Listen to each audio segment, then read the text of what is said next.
এটি বাদামতলীর কলার আড়ত। এখানে অনেকটাই প্রকাশ্যে নিষিদ্ধ রাইপেন, ইথাইল প্লাস স্প্রে করছেন আড়তদাররা। স্প্রের 12 ঘন্টা পর কাঁচা এসব কলাই ধারণ করছে হলুদ রং। পাকা ভেবে কেউ এসব কলা ছিলে খেতে গেলে পাবেন পুরোই কাঁচা। লাল একটা ওষুধ আছে পানির জাতীয় আর কি, সেটা দিলে পর ধরেন এক বালতি পানি দিলে 2 কাপ 3 কাপ ওষুধ লাগে, পানিটা দেওয়া লাগে।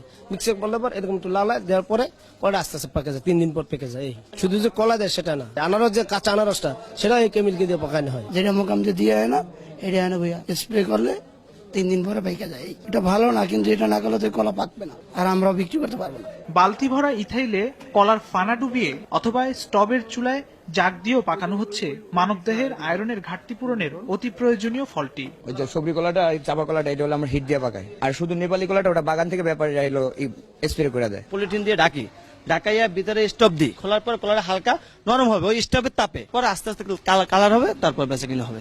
একই দৃশ্য কারণ বাজারের কলার আড়তেও। কলাগুলো অথবা সার্ফ এক্সেল অথবা শ্যাম্পু দিয়ে আমরা পরিষ্কার করে নিই। এটার কাজ হলো যদি কলা ময়লা থাকে, ঠিক আছে, ময়লাটা পরিষ্কার করানো হয়। কলাতে মাটি দেখছে না, যে বললেন না যে কলাতে স্পট কেন, স্পট এটা দিলে পরিষ্কার হয়ে যায়। বিষাক্ত কেমিক্যালের ছোবল থেকে বাদ যাচ্ছে না রসালো আনারসও।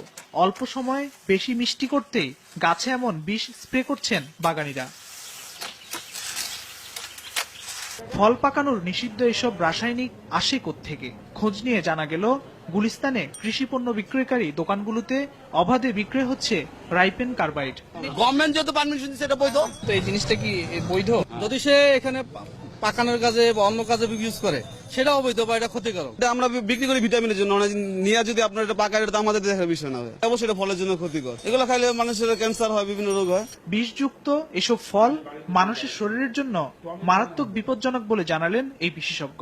না পাকা অবস্থাতেই এটাকে গাছ থেকে পেরিয়ে আনা হলো, তখন এর মধ্যে যারা অসাধু ব্যবসায়ীরা এসফিল দিচ্ছে, রাইপেন দিচ্ছে বা ক্যালসিয়াম কার্বনেট দিচ্ছে, এই ফলগুলো খাওয়ার ফলে পাকস্থলীতে অ্যাসিড সিক্রেশনটা বেড়ে যাবে, আলসার প্রবলেম তৈরি হওয়া। এইটা দীর্ঘদিন ধরে যদি চলতে থাকে, পাকস্থলীতে যদি কোনো ক্ষত থাকে, সেই ক্ষতটা আরো বেড়ে যাবে এবং ওখান থেকে ক্যান্সারও হতে পারে। ফলে নিষিদ্ধ রাসায়নিকের স্প্রে ঠেকাতে কৃষি অধিদপ্তরকে আরো তৎপর হওয়ার আহ্বান জানালেন নিরাপদ খাদ্য কর্তৃপক্ষের চেয়ারম্যান। যে আমাদের চাষি ভাইদের আগ্রহ সচেতনতা কম থাকে, যার জন্য তারা সবসময় কি পরিমাণ দিতে হবে, কখন দিতে হবে, কতবার দিতে হবে, এই ব্যাপারে তারা সচেতন না থাকায় এখানে একটু অপব্যবহার হয়। কারণ কীটনাশক মাটি থেকে ফলে যায়, সেটা আমাদের দেহে আসতে পারে। তারা লাইসেন্স প্রাপ্ত কিনা, কারণ ব্যবসা করতে গেলে তাদের লাইসেন্স থাকতে হবে, এবং লাইসেন্স থাকতে গেলে আমরা তাদেরকে পরিবীক্ষণের আওতায় আনতে পারি। বিষমুক্ত ফল সরবরাহে